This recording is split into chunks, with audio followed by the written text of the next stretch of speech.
Hi, how are you? Hi there. How are you? Doing well, thanks. Thank you so much for joining. Yeah, no, thank you. Let me just Of make sure I got course. my headphones on.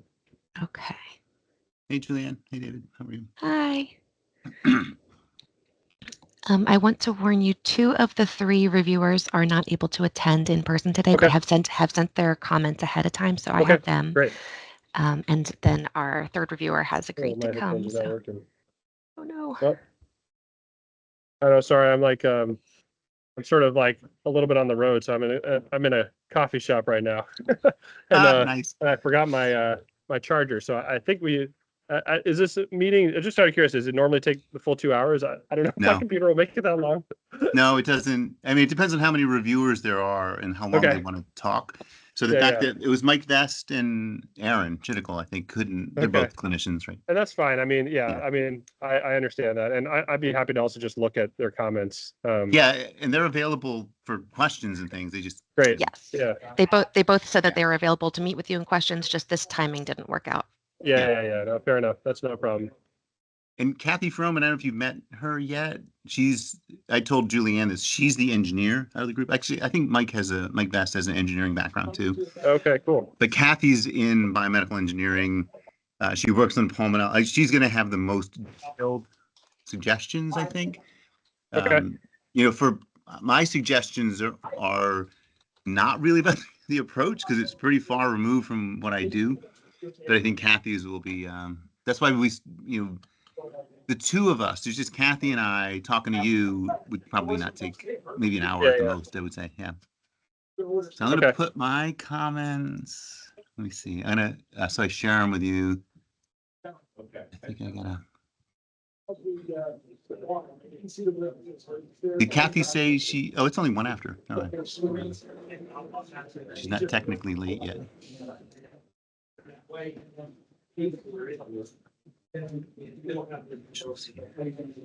So my initials are REA. So if you see a document with REA lowercase at the end, that's me. Yeah.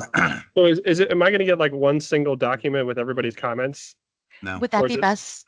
Or Oh, I can Either do. way, it doesn't matter. I mean, whatever is easiest for you guys. I'm happy to look at multiple documents. It doesn't matter to me. Okay. I combined the 2 absent reviewers. I combined theirs into one. Okay.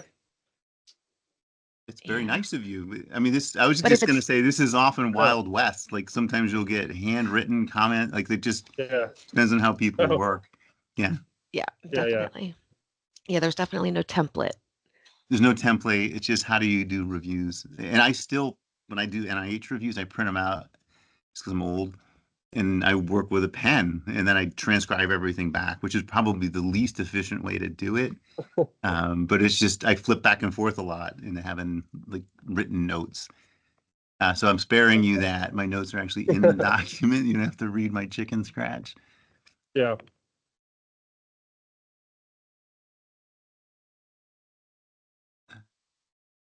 All right. So how does it work? Do we just go through each person one at a time? We'll wait for Kathy. Is Kathy on? We'll wait for Kathy to join. So it's a little bit different than regular NIH because the first few minutes, not a lot, is you kind of explaining what you really want to do in your own, like verbally.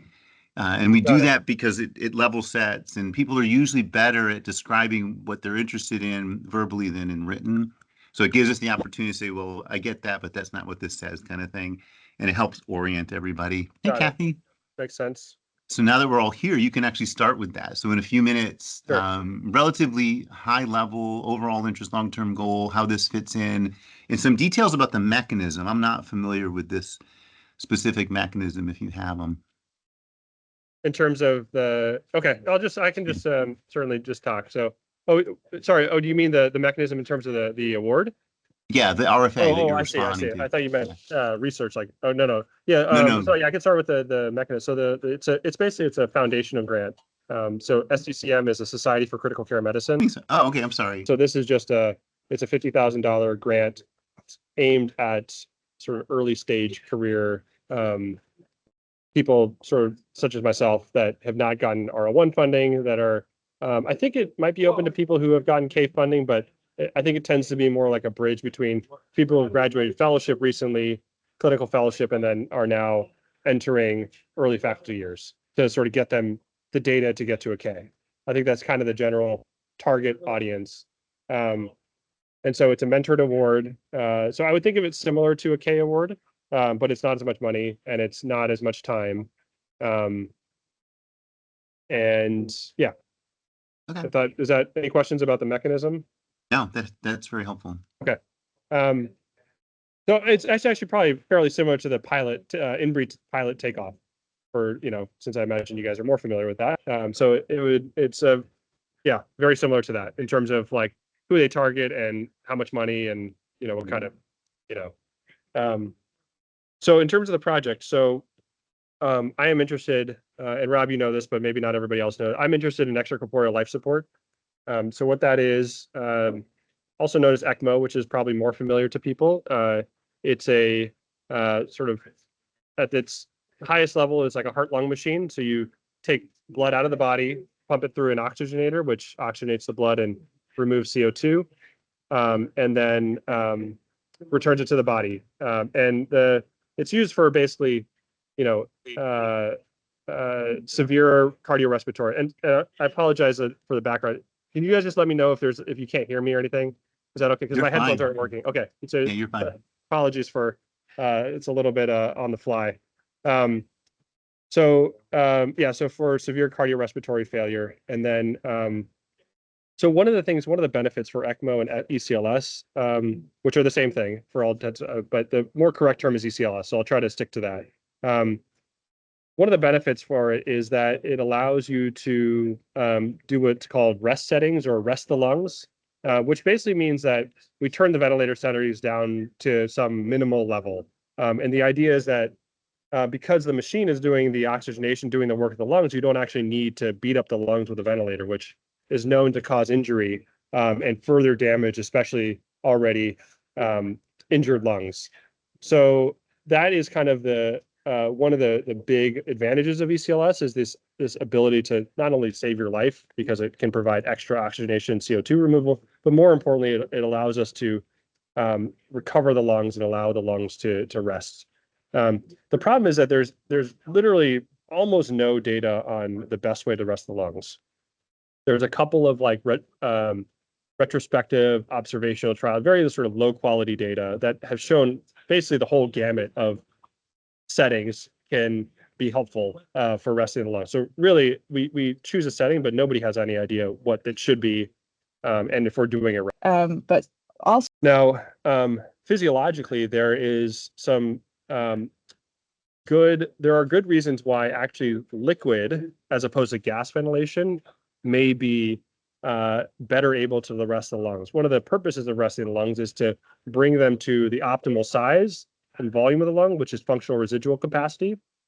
And because of the way the lungs work in terms of surface tension, it turns out that you can open the lungs and the alveoli better with less pressure when you use liquid. And this has been shown for almost 100 years. Was shown in a physiology study in, I think, cats originally in like the 1930s. And it's been known for a very long time that the liquid can, does a better job at homogeneously and opening the alveoli at lower pressures. So in essence, sort of that rationale kind of argues that maybe liquid is really the best way to rest the lungs. So, and then on top of that, the original study that's been ongoing actually, so the preliminary data section shows that in fact, a small dosage of perfluorocarbon, which is a inert substance that's been used for liquid ventilation, when you add it to rest settings, you actually improve pulmonary compliance. We're also going to be looking at inflammation, but I don't have that data yet. So we looked at histology and we looked at pulmonary compliance, and it's shown even over 4 hours, there's a decent signal for improvement. Mm-hmm. So this is kind of the next step of that study, based on that rationale and based on that preliminary data. And this study is looking at trying to figure out the optimal dosage. So in the preliminary data section, we use 5 mLs per kilo. In this study that I proposed, we're going to go sort of in aliquots of 5 all the way up to 30. And after each aliquot, we're going to measure pulmonary compliance and find the optimal dosage. And then the other piece of it is to try to figure out, one possibility actually is when you're on ECMO or ECLS, you can do what's called, or what I call it, nobody actually really does this, but maybe complete lung rest, which really means that you're not cyclically even stretching the lungs at all. You're just basically putting the liquid in or putting the gas in and just letting the lungs sit.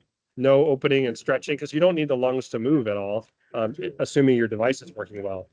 But there's some disagreement whether or not opening and closing the lungs actually might be important for physiologic recovery. It's really not clear whether it's actually best to just let the lungs sit, which intuitively might make the most sense for resting, or whether actually the lungs need a little bit of stretch, like physiologic stretch, not harmful stretch, which we know is bad, like overstretching is bad, but maybe a little bit of stretch actually might be better than no stretch at all. So that's the second question. So those are the two questions that we're trying to answer with the study. And ultimately, we're looking at compliance, which is what I looked at in the initial pilot study, and then looking at inflammation, looking at histology, to look at whether or not cyclic stretch or complete rest is better. And that's kind of like the heart of the study. I think that's what hopefully came across when I wrote the proposal, but if not, then love to hear your feedback. Excellent. Very well done. And very interesting study. I think it's great. So Kathy, you can introduce yourself. Have you guys met? I'm assuming so. Oh, okay. I'm sorry. No, we so haven't David, met, usually so. we start with the introductions. I thought you guys already knew each other. Sorry about that. So she'll introduce herself and do like your review. It's meant to be, I don't know if you've done this. Oh, you might have been on the David side before, right? I think It's meant to be Oh. interactive. So if you have questions, just ask David. It's not like a regular study section, but that's the level. And then two of the reviewers who are both clinicians end up not being able to attend. So Julianne, you'll just go through their comments. And you can edit out things that are not minutia, but are typos, change, like things that David could just read. You can send to him, but any significant comments, especially if there's questions, and then I'll go last. So, Kathy, please introduce yourself to David. This is David Blauvelt. He's a relatively new junior clinician scientist at the hospital. He has a lab, and he already explained his interests, right? So his interests actually intersect with some of yours pretty heavily. So I'm sorry we did not introduce you before, but please introduce yourself, David. No. Oh, well, David, I think I know. I've seen enough of your stuff through this to know what you're working on. Cool. Really great to meet you, and we should definitely connect offline about this and so forth. So I'm an associate professor now at University of Delaware. Yes, I got tenure last year. Great. In the chemical and biomolecular engineering department. And so my background is in drug delivery, thinking about different biomaterials and nanoparticle platforms to modulate inflammation and interact with largely innate immune cells, but all specifically in the context of pulmonary delivery. So we do a lot of aerosol deposition sorts of things, and that has then taken us into a lot of more transport-oriented studies. And we have this like three-dimensional lung robot we're working on, and we do a lot of stuff with alveolar macrophages and inflammation sorts of things. Interesting. Yeah, so we should absolutely connect. And I also have another project that my other project, which Rob probably knows pretty well, is developing new oxygenators that don't clot, which actually probably would fit really well with. Mm-hmm. And ideally, I'm interested in the sort of device-blood interaction, developing better mechanisms. So that actually might be also a really good application for what you are doing. So no, we should connect. There's a lot of synergy. You're at U of D? Yeah. Yep. Oh, great. Yeah. Yes, and then I was also on maternity leave this past semester, and my son is around. My husband's with him, but if you hear the noise on this background, we're in close proximity at the exact moment. So, and then I've never done one of these MAC reviews officially as a reviewer, but I've been on NIH study sections, and I'm going to be a standing study section member starting in the fall for the drug and biological therapeutic delivery, DBTD. I don't know, mouthful of things. In which institute? It kind of feeds to NIBIB, but it can go to other ones Okay. as well. It's the old gene and drug delivery that they've Yeah, I was gonna rebranded. say, Yeah. 'cause Got it. I'd sent some stuff to Gene and Drug Delivery, and it's about time they didn't just rebrand it; they retooled the whole thing. They Like, did, yes, yeah. So then there's That's good. another more gene specific. So this is really the one I'm on is more immune and biologic focused, and I read a lot of exosome and AAV stuff, Yeah. which for whatever that's worth. Um, so okay, so I wasn't sure if this was like I should do a mock review so I can give kind of an abridged version, but I also annotated your document, and I'll happily send that to you and give you comments offline if that's useful. Yeah.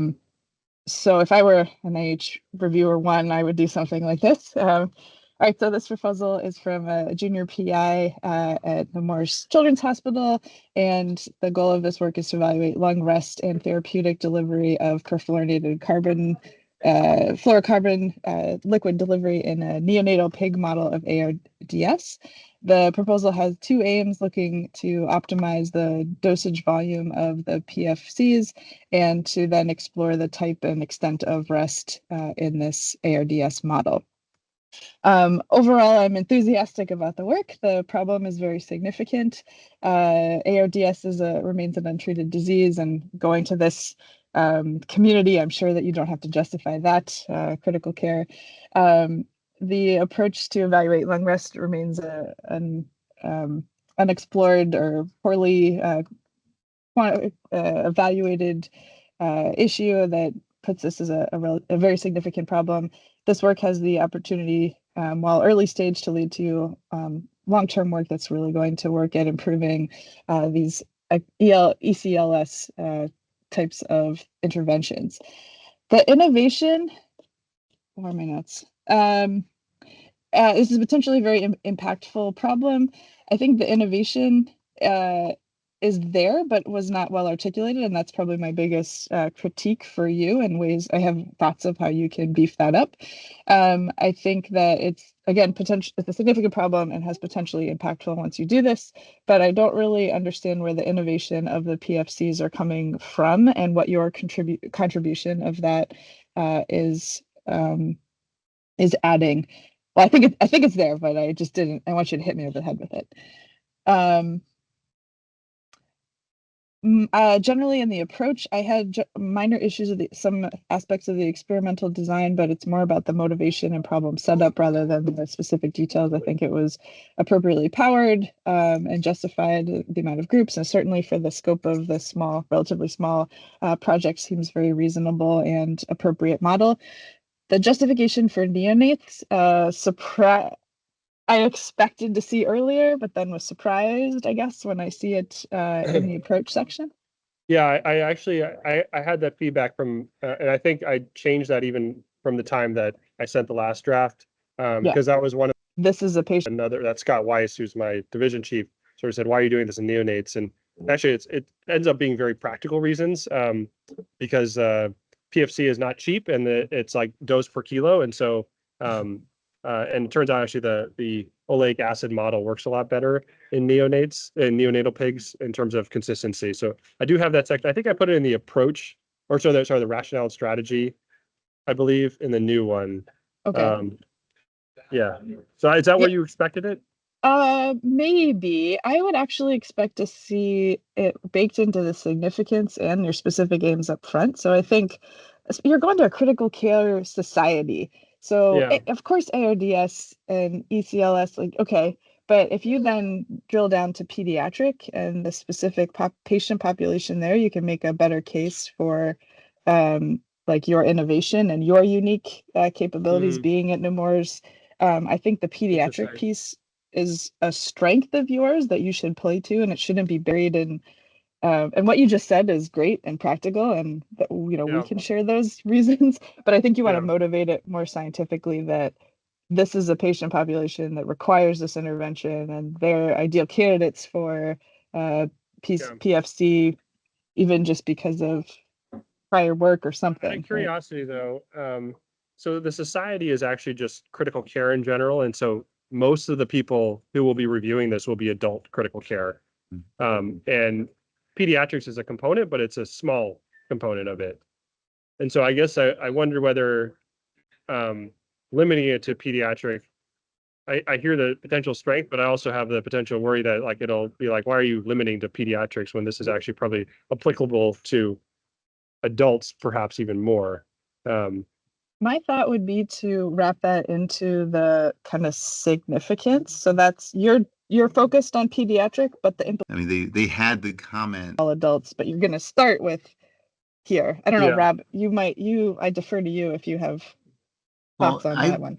Well, it's a great question because I have gotten comments back. It wasn't critical care, but it was anesthesiology years ago. And basically, they like the study, but they ultimately say, but it's just kids. I mean, they had the comment that David was just worried about.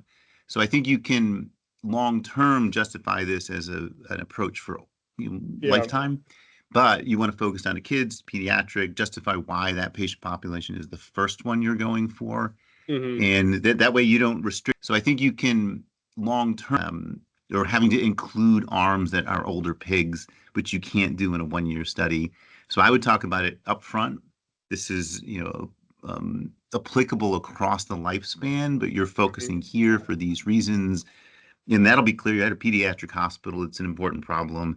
And to sort of Kathy's comment about the innovation and the significance, it then flips that whole thing around. So even the adult folks will be, okay, I get it. Let's let him do this stuff first, with the understanding that he knows that this is applicable across the board. And then when you talk about alternatives or future approaches, you can kind of sneak another statement in there. But I think and I learned this the hard way, you just grab the bull by the horns. Don't try to over justify this as kids. You just take the gun out of their hands and say, yeah, this applies to everyone, but I'm focusing on kids right now.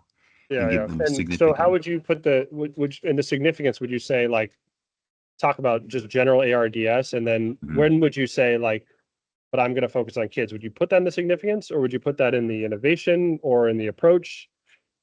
I don't know. I think I would put it in the significance because it allows you to kind of take this funnel approach where it's a big problem. It certainly is a big problem in kids, and I'm working on neonates, so that it allows you to kind of quickly focus down to the study. Yeah. So I would put it there. I don't know if Kathy thinks it rises to the level of having it in the aims also, but I think so too. I think that's how you're going to justify it. Sorry, my son is crying. He'll stop soon. Maybe.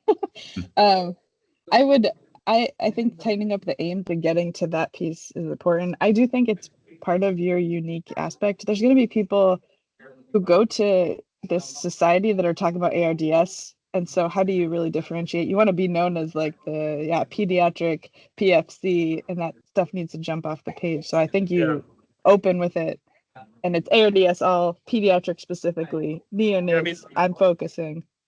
The other thing that's could be complicated, and I don't know, is that neonates don't actually get the same degree of ARDS. Right. Like they don't get, so like pediatric and adult ARDS are similar in terms of how you get it.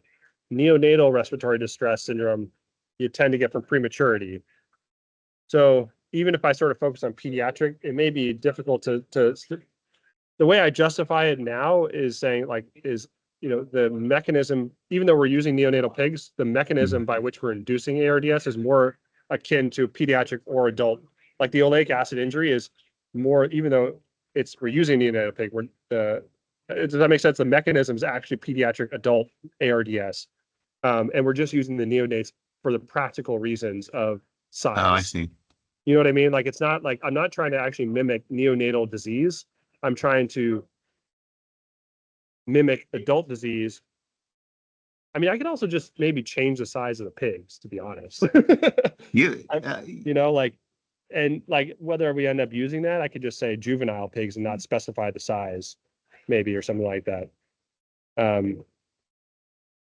That didn't.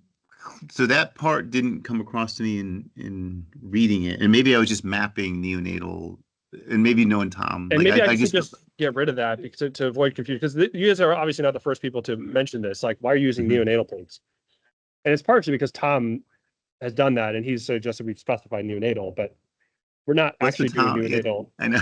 Yeah, we're not actually Yeah, doing neonatal disease. We're just Yeah. using neonatal pigs, but we're right. doing pediatric/adult disease. I mean, you're taking advantage of the neonatal model to test the hypothesis Correct. for juvenile Correct. and adults. Yeah, I would present it that way then. Okay. All right. But the So I'll same, just I think say, the yeah, idea of juvenile. starting big, ARDS is a big problem. Peds, right, is where you're focusing, and then talk about the model as a model. Yeah. Okay. All right. That's good. Yeah. Okay. Okay. Sounds good. So that sounds good. I'll make it purposefully a little bit more vague, I guess, because I don't know that reviewers, do you think reviewers really care about the weight of the pig and the age of the pig? I don't know. If I This like leave is, that out.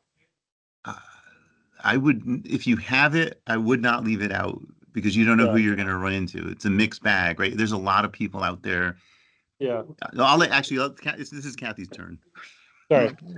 No, I would agree. I think if you have it, use it, and it's more just the justification. I think I saw a neonate and then expected that neonate, it's a representative of neonatal disease. No, yeah. And So maybe, I can see why that's confusing then. Yeah. and I might have skimmed it, I'll admit. Yeah. But reviewers going to do the same. So Yeah. Okay. I think if you can, there's maybe a sentence when you introduce the neonate that this is a model for explicitly BLUP. That helps. Yeah. But I do think, I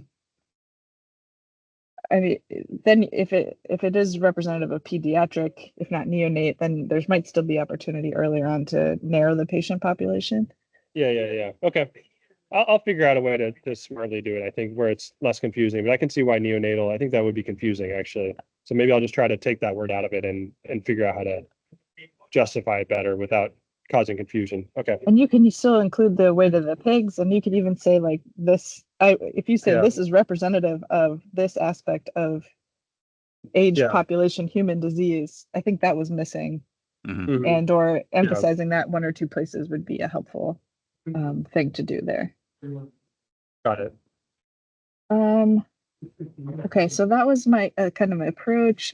The other thing, approach-wise, is about the PFCs, and I think in terms of innovation, and also then, I guess these are more in my comments, but understanding more mechanistically of what's happening, what's known and not known, and why haven't they been translating it, haven't they made the translational jump yet?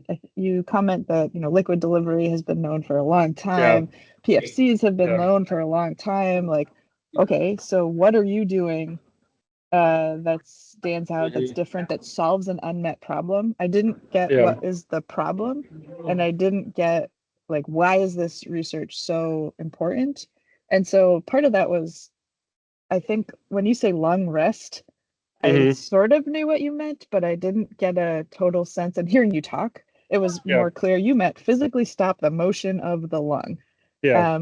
But you gave a bunch of different mechanisms, and those are my comments too, of like PFCs, they could wash out certain things, helping to repopulate the alveoli, et cetera. So I think there was which ones are critical in the hypotheses that you're going after, and what's known and what's not known about that. And kind of mechanistically too, this is just an inert thing that stops the motion is great. Is it that it's washing out? Is there something about the chemical in general? Like the chemie in me wants to know molecularly what's going on and what's the function of this. You're just preventing infiltration. If you don't know, I mean, that's okay. It's more actually, it flows into the alveoli and evenly. It just goes into it spreads through, because when you actually, and this, I guess it depends on who I get review. If it's like a mostly critical care people, which I expect, they would actually probably know a lot of the mechanisms of why it would make sense. But if you're not in critical care, then you're not going to know it necessarily. And so it has to do with basically when you have gas because of surfactant, some alveoli collapse and some get bigger, and that's not good. Whereas liquid, they will both get open equally. So maybe I should try to be more specific about the physiology of it. So, but to me, and the other thing I always, when I read these PFC things, these are a class of molecules, right? But then you pick a specific one. Like, it's really just about the flowability to be even, to expand as many alveoli evenly as possible is what I'm hearing. It's all Correct. a structural mechanistic thing. That's the primary mechanism. Yeah. There may be some other secondary, but that's Well, at least. there's PO2 also, right? There's PO2 stat. Like you can get a lot of oxygen in them, right? That's yes. Yes, and that actually is true, but actually in theory, if you're on ECLS, you don't need any of that, Yeah, which that's true. is so it just happens that we chose liquid, like stuff that carries oxygen, because it's been used before for liquid ventilation. But in theory, you may not even need that component of it. Because, especially if we're not opening and closing the lungs, there's going to be no sort of tidal exchange. So that actually is a confusing point that other people have also brought up, that like we're using liquid ventilation, but we're not actually using it for ventilation per se. We're just using, it just happens to be the same as what has been used before in liquid ventilation. I think Because- We're not using it necessarily because it carries oxygen and gas. I know it's confusing.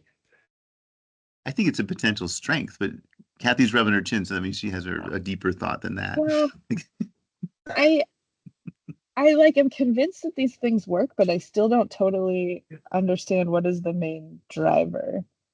And so using them for liquid ventilation makes sense of like being able to like massively oxygenate the tissue. Okay. Yeah. I also feel like being able to straight up wash out all of these inflammatory signals and cell populations and so forth.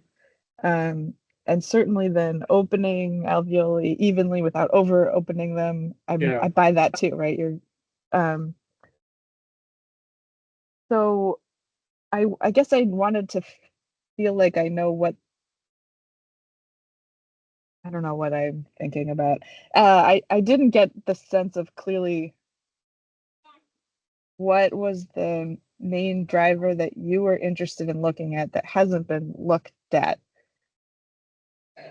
It's honestly, it's something that I've struggled with a little. The short answer is that what I'm looking at has been indirectly looked at by a lot of people. In terms of people have used it in ECMO, like people have used this stuff in patients on ECMO for liquid ventilation.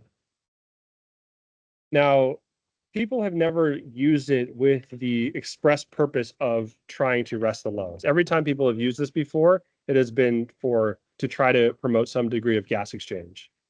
And so that's, I think, maybe where the innovation lies, is that I guess maybe I can get into more of, especially like the complete lung rest piece of it is maybe innovative. Because I don't have that, I guess, in innovation. Now that you're saying, I don't think anybody's ever actually done that. Yeah, I mean, lung rest to me seems like it was a definition I wanted to see you maybe hammer more and as an opportunity to highlight if that's the innovation, because you're meaning physically stop the lung from moving. Correct. And so that presumably then keeps all these mechanotransduction signals and or if you're filling it with liquid, blocking more. I guess I still wanted more mechanism behind. I'm sorry, a mechanism. I can't believe I'm saying this. I'm an engineer, I swear to you. But really, what is the hypothesis of why that's going to work? Like, it sort of seems obvious. Yeah. You're stressing the lung, you stop it from moving, but deeper, what does that look like? Tight junctions, inflammatory signals, infiltrates. Yeah. I mean, I think that's part of the question of why it's not clear whether complete lung rest is better. The investigating the mechanism of how that might work is an important question, perhaps beyond like what my ability to do for this study would be. Agreed. And also I have very little expertise in that, but I guess you're thinking like maybe add more to innovation about why it might work better. Yes. Okay. That or future directions, you can also put it in there too. Yes, and yes, agree all to both of Rob's points. And even if something you're doing lends itself to answering a mechanistic question, that's helpful, right? And you're doing that, right? So if you're going to put different amounts, different volumes of the PFCs in there, you're filling different, I imagine you're recruiting different amounts of alveoli and you're filling the lung to different fractions. That can lend itself to, okay, if I'm this percentage of FRC, then this implies that I'm keeping those tight junctions in place. And if I recover 100% FRC, that implies this. And future work can really look in the, cellular, blah, blah, blah. Same with then the complete rest. If I do this at different time, I don't think you had different times. It was just complete or harsh. I don't even know. I don't know that I know. Complete rest or I don't remember what I called it. Partial lung rest, I guess. I don't know. Protective ventilation, lung rest? potential ventilation. Yes. And so if I see this, that means this aspect of the mechanism in the hypothesis that we're doing. So the hypotheses were kind of like, I think this will be better. Yeah. And I struggle with this as an engineer of like, I want to make this thing, right? So my hypothesis is that I make this thing that works. I think you want to figure out how you make your hypotheses more like about a mechanism, leaning towards like the why more. That it's just like the stuff you have is great, but how you frame it to make it feel like you learned something, even if your hypothesis is wrong. No, I get that all the time also. I struggle with that a lot because it's like you just want to build something and see if it works. My hypothesis is that it will work. Yes. But the NIH doesn't like that. They want to know like why. Yeah. And so I guess, why do you think the lung rest, explain it to me. Why do you think the lung rest is going to be better than I think the honestly partial? it's very unknown. I think so some people have shown that like if you decrease the tidal volume even more, so our protective lung rest is like 6 mLs per kilo of tidal volume is like sort of 4 to 6 is. Some people thought that like either permissive atelectasis, meaning just like let the lungs collapse on ECLS, might result in better recovery. There's like one paper that shows that. But then if you look at some of the molecular stuff, people say that, well, stretch is actually important for surfactant production or something like, So at the end of the day, we don't, I guess the justification is like, well, we know that overstretch is bad. So is no stretch better than a little stretch? Like if you imagine it's a linear problem, right? The more you stretch, the more harm you do. So any stretch is bad, right? Beyond FRC. You get to FRC and then you just sit there. Maybe that's better than you get to FRC and you stretch a little bit. I don't know. Or it's the same and stretching a little bit is fine, or stretching a little bit is actually protective and kind of helps you recover. Like it's important for lung function to stretch every once in a while. Like that's an important part of what the pneumocytes need. But I think so those are kind of the possibilities. Those are possibilities, but that's an optimization question, right? From an engineering perspective. And then that gives you a hypothesis, right? Yeah. So if you're trying to optimize, what's the optimal stretch? Is it laxity? Is it holding it at some specific tension? Is it sort of, and I don't know how you'd measure this. I think pressure tells you what you need to know, but maybe you need to measure, and we're talking down the road, like when you're applying this, do you need to measure some kind of, surface phenomenon to tell you what's happening in the tissue? And then there's the dynamics, right? Do you have to stretch, relax, stretch, relax? So if you want to know what are the optimal conditions for that, you would then propose, well, the reason I think these conditions will be optimal is because in the literature it says tight junctions do this, or that the infiltration, right, the balance between the vascular perfusion of the tissue and the balance of the pressure on the luminal side is critical. So that you can then, if you look at it as an optimization question from an engineering perspective, you can then propose mechanisms, and you still get to build the thing you want to build and figure out the parameters. But I was never, I mean, I applied to GDD, but I never sat on that one. I was on a BMB, I was at biological interfaces, right? So those were the grants that were always the best reviewed. A lot of engineers would send their grants there. The ones that had some, even if they weren't directly testing it in the process of figuring out the design of their engineering, what they're building, they indicated this is the mechanism. This is the thing that is making this work better. Those were the grants that got really well reviewed. And I do want to touch on something, and then I know it's still Kathy's turn. No, it's good. This is You great. We're did. discussion. It is a little bit, to me, it was a little bit unclear. Well, who's going to review this? Like, if you have engineers, that's different. If you have critical care docs, that's different. If you have people that run, preclinical labs, that's different. And I think you have to be able to talk across that group. Yeah. But this notion of you should embed some kind of mechanistic hypothesis somewhere will get to the science nerds who are right, and allow them to get on board. Yeah, I think you're right. I think I'll add a section about complete long rest innovation, because I think that is probably the most innovative piece of it. So I'll do that. I think I have some of that in the rationale section of the aim of aim 2, but I think I can move maybe most of that to the innovation. Yeah. Have it earlier. I was struggling to figure out what your definition of lung rest was until much later. I did a better job, I think, because I got a similar comment of like, they read the aims and it was like confused about what complete lung rest meant. Yeah. And so in a lot of the places I now say no cyclic ventilation, basically. Yeah. Which I think hopefully will be clear enough. But out of curiosity, after you read the whole thing, did you understand what I meant by that? Or did you not understand until I just said it verbally?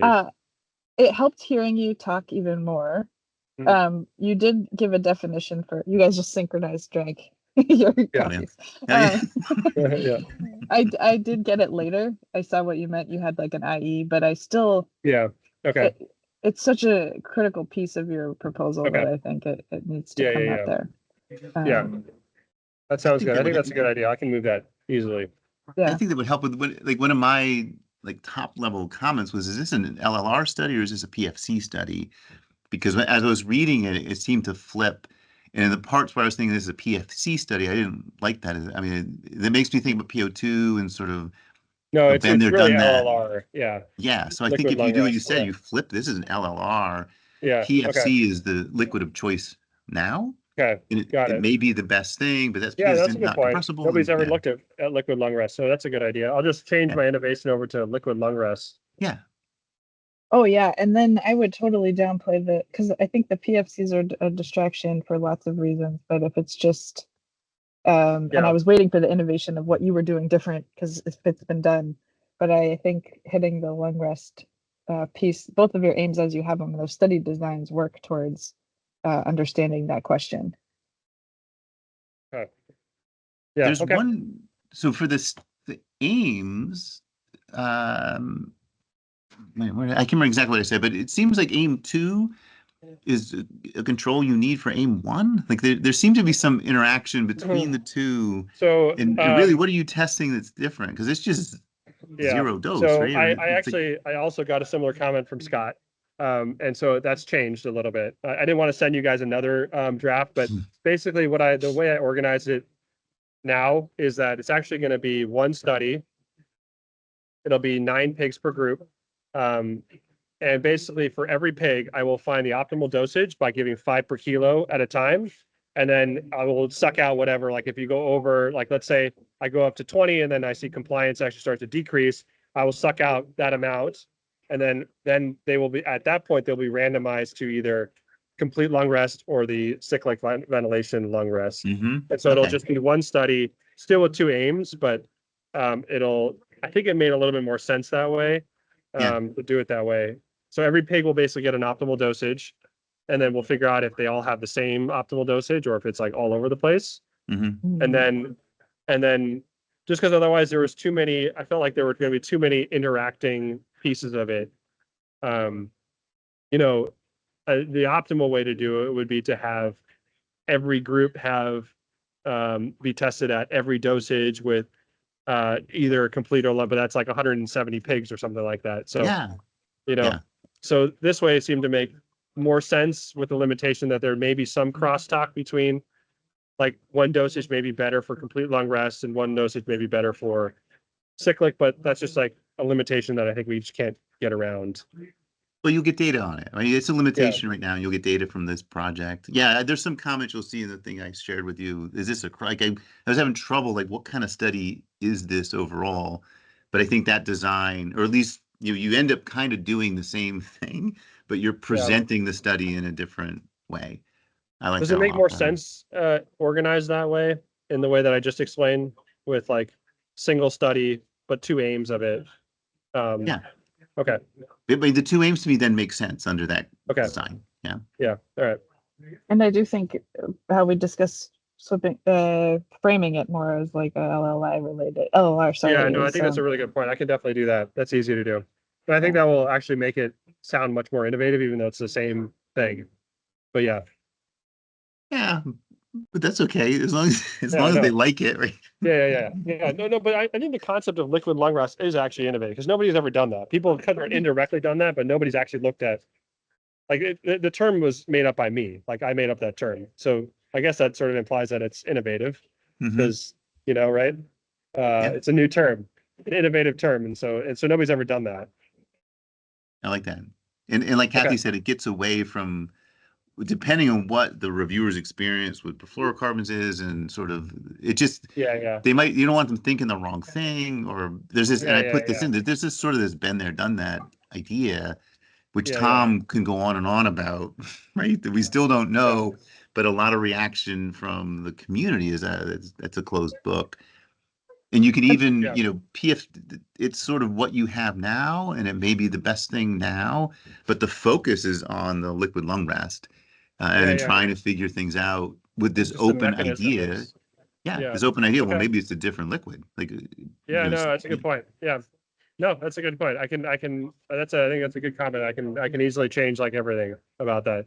I'll make it basically liquid lung rest and ECMO, and then just basically in the approach, it'll be like, we're happen to use PFC because this is an inert Yeah, it's compound. round. It's, we all know Yeah. it. It's, Yeah. it's not compressible. It does all these things, and, I Yeah. can, yeah. Yeah. But you're right. Like there's nothing necessarily, it doesn't mean that that's the best liquid, actually. There could be a better liquid. Right. All right. One of the pieces of this, it's supposed to set you up for future work, and I think you did touch on that, and there's a translational element of it too, right? So I think the fact that you can have some generalizableness in that regard is a value, and I think it also allows you to, um, how quickly can this sort of the results from your study be translatable and applied, and so if you can make that case, this doesn't matter what liquid you're using, maybe it's a little more widespread. I am not a clinician. I assume that's an argument I would make. You can tell me if it's BS or not. I don't know what what other people would use. I mean, in theory, you could use saline, but there's problems with surfactant, washout. I mean, I put in some of those reasons why you can't just use saline, but yeah, there might be other ones. Yeah, but that allows the That's a good point. reviewer to Think sense about other things. Yeah. there's more work to do. There's more engineering that needs to be done. There's more experimentation that needs to be done.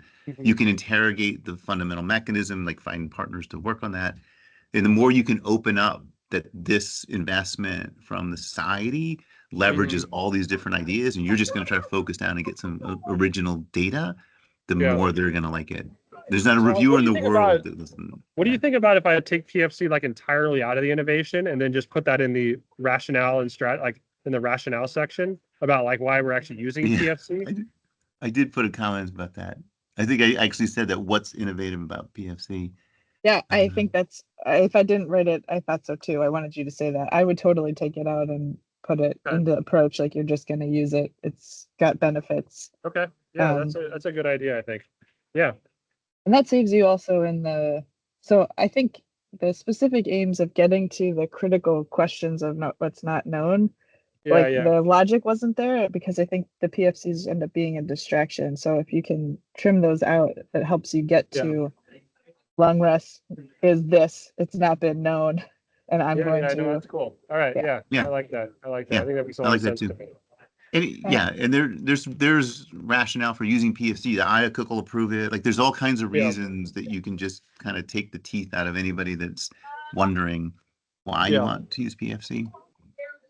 Yeah. Okay.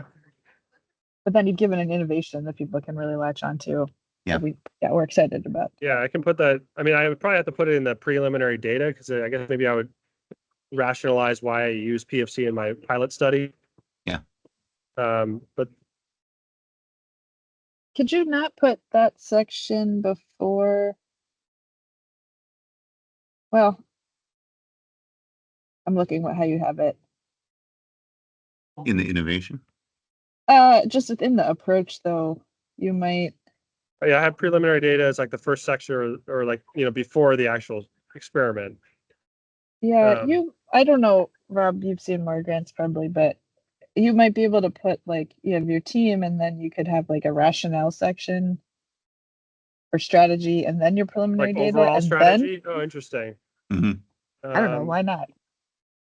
Gets to the point, like, it's great that yeah, you have a team, and if you're a reviewer, you're skimming this, you probably want to see that rationale and strategy even before you see the team.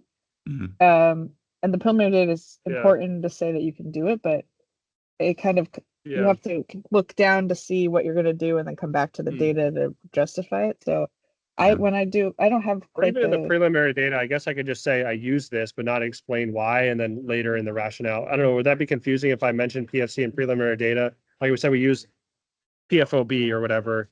This is what we did, and then talk about because now the way actually I have it, because it's one experiment, I have an overall experimental like section, and then the aims are actually very small. They're like just like little pieces at the very, but the bulk of it is explaining the overall experimental design of like, this is what we're doing. This is the oleic acid injury model. This is and that's where I would put in the why we're using PFOB or PFC. So maybe that would work. And then you think that's okay if I put the rationale about why we use PFOB after I say we use PFOB in the preliminary data? This is like kind of the study, or I mean, you don't want to surprise people because then it distracts them. So if yeah, you're going to do that, you should at least mention before then. And I think the idea of having the significance, which in NIH terms is the rigor of prior research. So what I yeah, see in reviews is people talk about the prior research and then you weave in why that's important. So that rationale point can happen there. Like, why is yeah, all of this critical information that's in the literature and the significance important to the design and yeah. what you're doing in the study? Okay. So I do see that. So that's a separate comment. You want to avoid throwing something in that's not something the reviewer would have anticipated. Yeah, So yeah, yeah. saying Okay. something about this is a study about LLR, and in some place, I have to like read back through to figure out where I So you would think put I could it. have like a team and then like overall rationale and strategy, preliminary data, Mhm. overall approach or whatever, Mhm. overall, what is it, methods and analysis or whatever? That would work in terms of a structure? Yeah, Okay. I think that's good. Okay. I, I I don't know. I don't put the team first. I put that rationale Okay. overview first and then the team because Okay. I Yeah, that want sounds to, fine too. Yeah, yeah. Put overall rationale first, rationale and strategy overall, then team, then preliminary data, and then the and then specific and then details of the your then the like approach. yeah, then the methods and analysis, and then Mhm. the limitations and whatever alternative approaches, and then I go to each aim. So here, actually, you know what I'll do? I'm going to share what the structure looks like now, real quick. First, here we go. So like so I guess this is innovation. You guys see my screen, right? Yes. Um, innovation here, and then I would put in like, so I have this section here, overall like overall study design methodology. Mhm. So I would put this one, I guess, here, Yeah. just move that all the way up, and then team, preliminary data, and then I would go right to the overall study design methods and analysis. Yeah, I think so. Okay. Okay, So that maybe sounds you good. might need a little transition-y things, but Yeah, that yeah. Okay. it hits Because the then I have point, like right? this big section, and then okay. Because then yeah, and then I just say to have this, and then you can see I can have the aim one rationale, methods, pitfalls, aim two, etc. But these are Yeah. smaller, obviously, because they just go into the specific things about like how we're going to dose titrate, etc. Yeah. One Okay. on the aims. Oh, now I can see myself twice. Um, on the aims, I don't know how, especially now with your one group that then you divide to the two aims. Is Hmm. there a way you can work in a figure with like your experimental design, even if it's just really Probably do high that. level, because Yeah, while the text, I love seeing the histology, but then anything else that you can do, an overview figure of alveoli, what's rest look like. I don't know how you do rest time somehow in there. Fractions to FRC maybe in an yeah, alveoli. okay, Little okay, somethings, yeah, just so that then people have a visual to come back to and oh yeah, I remember this one. Those Yeah, are that yeah. yeah, you should picture your reviewers as being kind of tired, sort of like yeah, Kathy. yeah, Their baby's crying in the background. They're maybe a little cranky and they're trying to help you. The more you yeah. can help them remember and go back to, and Mm. so those little trigger figures are fantastic. How much space do you have? Extra space, or do you have to I could you're probably full? delete some stuff. I don't have any extra space, but I could. I'm pretty good at or reasonable at. There's probably a lot of stuff, especially in the innovation. I can if I delete a lot of the PFC stuff, I can probably compress that to much less. Yeah, I can make it work. I'm sure I can make it yeah. work. I mean, your reviewer, picture Scott in a bad mood with 10 minutes to look at this Yeah, thing yeah, and yeah, what, yeah, exactly. yeah, That's your reviewer, right? yeah. And actually, I might even have space in the specific aims. Maybe. Oh no, I don't. Oh, with the Um, restructure. With the restructure you might, and yeah. Yeah, we'll see. I think it's a good idea, and I can probably make that work. I'll figure out a way to make it work. I'll delete I some would stuff that I don't really need. I I mean, I would probably say don't even really need the team, to be honest. Like, I I mean, think so. probably delete that section, right? I don't know what comes with the rest of the proposal, and I assume there's key bio Yeah, there's sketches and like other stuff. I mean, I think I put in there is a bio sketch from me somewhere in there. It's a shortened one, but yeah, there's a you know, and there's a budget which show and like, who's and a mentor letter, etc. Mhm. So I I think put it's that in worth because it. I had that before, but I do think it's worth addressing because people might look, they're going to have to comment on the team. And so it's worth okay. having this and allows you to put your own references like, oh, yeah, you are capable of doing this. Just again, Yeah, yeah. another point. Yeah. When I look at your grant, there's like paragraphs that end with there's one word on a line, there's Oh one yeah, word yeah, on a yeah. line. There's Yeah. like you could easily recover like a chunk of just Yeah, a yeah, yeah. slight rewording. Mhm. Yeah. I'll make it work. Yeah, yeah, I can make that work. Page I would wise, yeah. I yeah, prioritize that one. I don't know that those are my big things. I think reworking the specific games to get to the outstanding need and innovation. Um, and I always think of that as like an hourglass. Yeah. So you kind of have this, but then you didn't hit the need of like Mhm. what you're doing that's innovative and the question. You have the questions. I like the structure, but I think it didn't. And we've talked about how to restructure it, so we don't have to rehash that. And then the aims, but then I would put the impact and like future stuff at the end of that section, just to then Okay. bring it home. Of I can't remember if you mean you're talking about in the specific game section? Is that what you're talking about? just on that page, exactly. Yeah. Yeah, yeah. I have one now. I don't remember if I had it before. There is an impact statement right above my aims now. Yeah, but I'd put that at the end. Oh, at the end. Okay. After the So it aims. really does Got Yeah. it. Okay. Okay. Easy Yep. to pop do. back out. Because then you say, if I do this stuff, I've achieved this thing. This is gonna give me the data that gets me to this next Mhm. thing that then changes the world and makes, Got Yeah, it. exactly. you get You want them to end on, if we give him the money, he's going to make the world a better place kind of thing at the end when they read it. Okay. So I think I mean, maybe the other comments you can send to David Yeah. and he can Wait. look at them. Sorry, yeah, I've just been rambling. No, I can No, that's no, good. I mean, These are all really good comments, honestly, I and things I can put in actually sort of, implement, which is nice. yeah.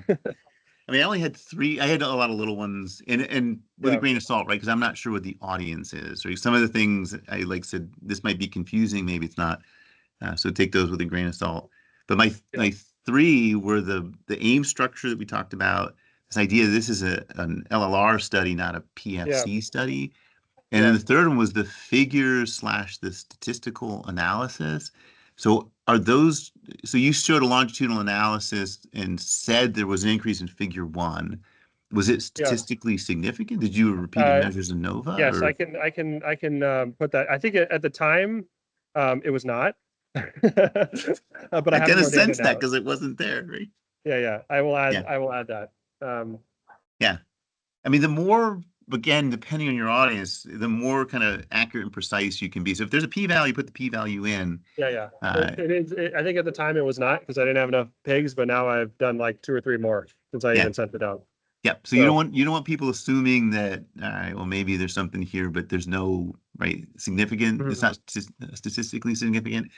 And then in Yeah. figure 2, and you in the legend, it'll say I couldn't see the figure legend. That's because I was using Word on my phone. I could see it. In figure 2, just some comment in the figure legend about the retention of airspace, like something why B is Okay. better. Showing more airspace. Yeah. There's more airspace. I mean, it didn't really look like fibrosis, but that's probably what it is. But just something to tell the reviewer what to think about that figure.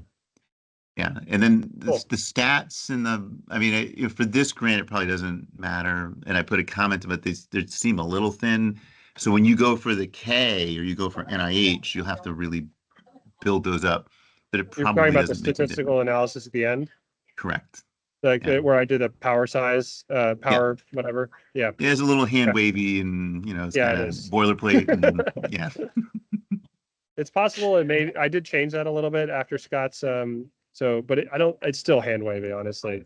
But yeah. May not matter. It depends on who's looking at it, right? I know. I mean, 9 seems low. Is that still the N for you? 9? It is, and it's just like, I don't know. It's 9 per group, so it's 18 total pigs. 18 total, yeah.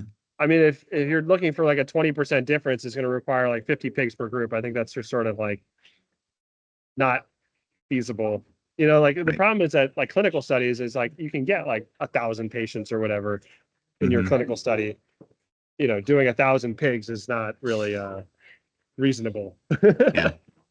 I mean, I don't know this review. And when you go to the NIH part, we can work on that. But you can always juggle things around and talk about why the effect size is this big. If 9 seems low, but when Scott read it or the potential reviewer from the community read it, if they're okay with that, then I think it's okay. But I've gotten comments comments that I know decremented the score because I didn't. No, I hear you.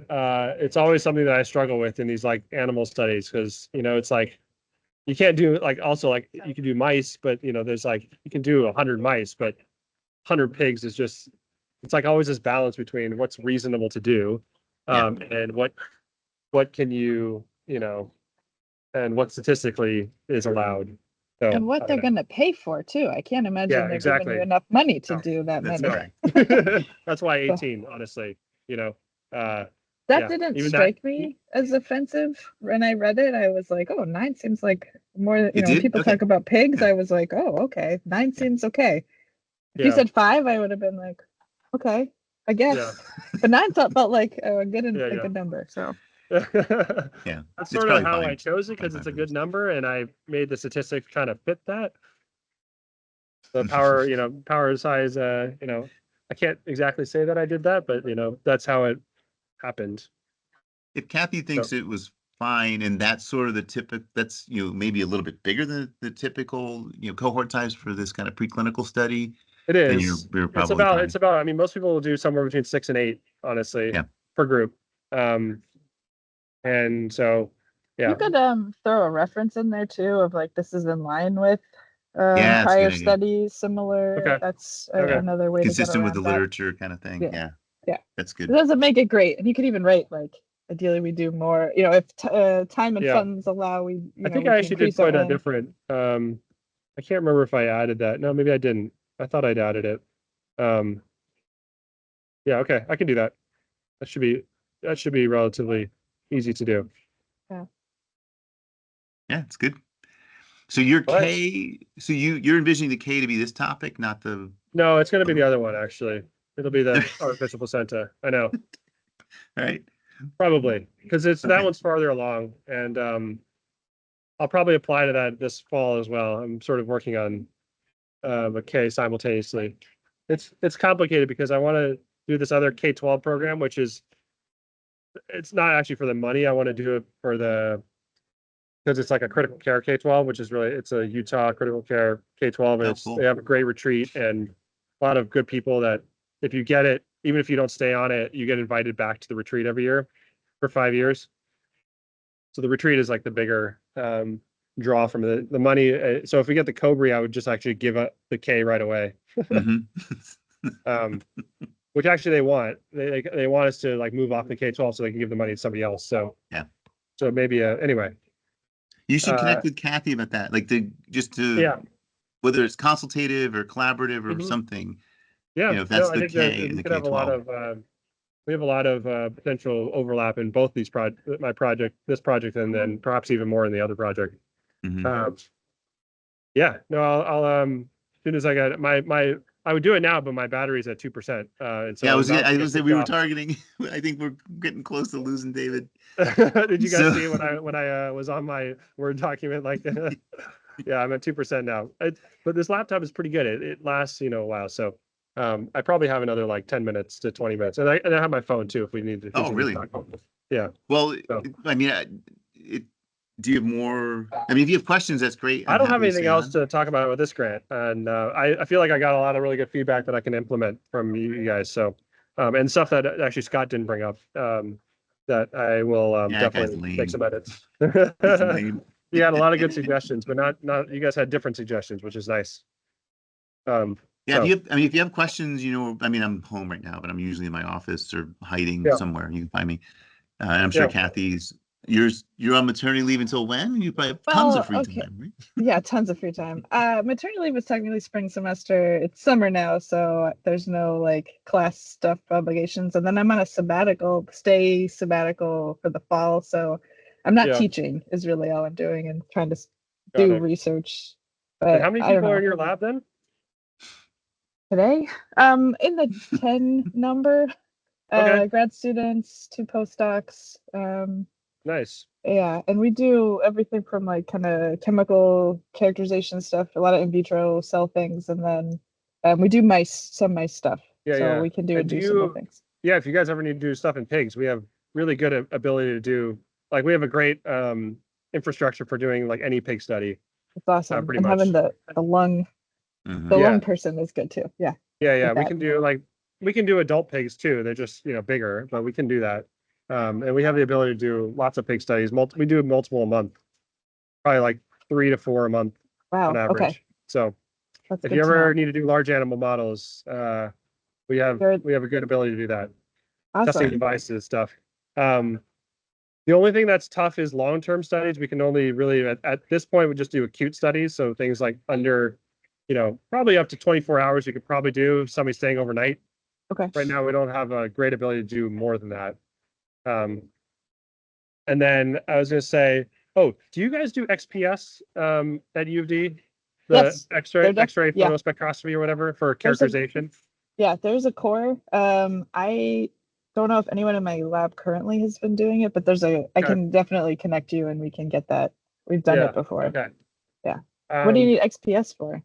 So we're doing. I'm looking into coding some of our membranes. So my other device is trying to create an anticoagulation-free oxygenator for ECMO artificial placenta. We have these semiconductor silicon chips that are it's like a new style of oxygenator, and I'm working on one of my associates' lab members I did a little bit of this last year, looking at people have done all sorts of coatings so we're going to just try to replicate some of that. People have done coatings not in this particular membrane, but we're going to try to apply those coatings to our membranes. Sure. And so that will at some point, we'll use contact angle to look at hydrophilicity and stuff. Yep. Which is a pretty good marker, but then ultimately if we publish it, we'll definitely want to have some XPS data. I would love to. Yeah, it sounds like we have lots of things we could chat about. Yeah. Maybe you're in Wilmington. Oh, he's gone. Oh, that was the 2%. 2% did not last 10 minutes. Can I just tell you all, I was panicking with 2%. I'm like, if mine goes below 80%, I have heart failure. He's a critical care doc. Like if there's not a baby dying, he's not panicking. He's making me nervous. On my phone. About the limit. It died. His lab's on the same. He's right near. I don't know if you've been to my lab. He's right I don't there, think so. actually. Okay, Yeah, in the experimental Yeah. station. the big experimental But, station. Yep. Yeah. And I don't know if you've got, David, we set you up to get an affiliated position in engineering at UD? Because this might be a time to do it with Kathy's it's been sponsorship. on my low to medium priority to-do list since I've gotten here. So for almost a year now. Yeah. It So helps I with don't know how much work students, it is, and but it's not that much work. I mean, do you still have to do an interview? Like I had to go present, and they voted on me and all that kind of stuff. But I don't know if they still do that. It depends on department and how they want to do that. If it's bio or BME or I don't yeah, it'd probably be maybe. BME. I think. Yeah. I would think, myself right, Rob? am just trying to get a BME affiliation. So Oh, you can do it together. Yeah. Who's chair of BME now? That Christy. Ryan Zerkowski is interim right now because Christy is not. Yeah. But yeah, he's I think underwater, but he's still interim and he's taking care So maybe of you can things. sneak it by him because he's Yeah. he's got so many other things to do. You're like, Ryan, just sign. You just That's true. sign this paperwork. Yeah, I'm sure it'd be great. And if you need anything, I'm happy to connect. And we should have you out, and we can trade research activities. It'd be nice. Mm-hmm. Yeah, and even Great, in Chemie, which is Millie, right? Yep. Yeah.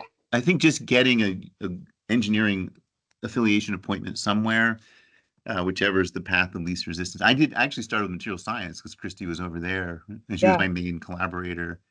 And then once you get it, adding them, although it does take time, is a little bit simpler. So if it's easier to go to Chemie or whatever you guys are, I always call it Chemie, whatever you guys are really called these days. I'm Chemie. It's chemical and biomolecular. Yeah. We're weird about affiliates, but material. Because you're you. Yes, because it's chemical engineering. It's not me personally. It's just the old white dudes who are still there, who are protective of their graduate students. But Millie would know, and Millie's got affiliations in BME and material sciences. Josh side, and we can figure it out. We can figure something out. I can help. Yeah. Okay. Yeah. But that way, for it takes a little bit of an on ramp to get engineering grad students and co-sponsoring grad students. I think start to expand and get more grad students. Once I get more, if I get more funding, right now it's basically me, a very good associate who's really competent, and then 2 undergrads who are fine, but they're not they don't accomplish that much. They're not going to sleep in the lab for a 48-hour study. They're about sort of even in terms of production to my effort, I guess. I will say that net even. The BME department took a giant class for them this year, and they may be looking to offload graduate students. So this might be a really good time to get yourself in the queue for rotations. So if this is what you want to do, this would be a really good time. And I can make the introduction to Ryan if you want. Not explicitly, but just knowing that they're going to have problems. Maybe it is good. I mean, if it's not like an insane amount of this time of year, because of grants and stuff, has been quite busy. But if it's not like an insane amount of work, then I think it'd be a great time for me to. I had to give my CV. It's not an insane amount of work. It just takes time. Okay, that's fine. Then we should just get it going. Then I agree. Yeah. You might be asked to do a talk. If you don't mind sending us an intro email. That's easy. Yeah. Yeah. Then I will. I'll work on that. That sounds great. Yeah. Cool. Let me see if I have email. I have your email. I can find you. It's just david.blauvelt@nemours.org. It should be on the invite, the calendar invite too, I'm guessing. Mm-hmm. Yep. Yes. Okay, cool. I will set that up. And great. Then, thank you so much. Yeah, absolutely. And hope it was helpful. Happy to look at other stuff and connect on research too. No, I Not really that I'm an expert. Your insight. It was great comments, things I had not thought about, and really good ideas. So appreciate it very much.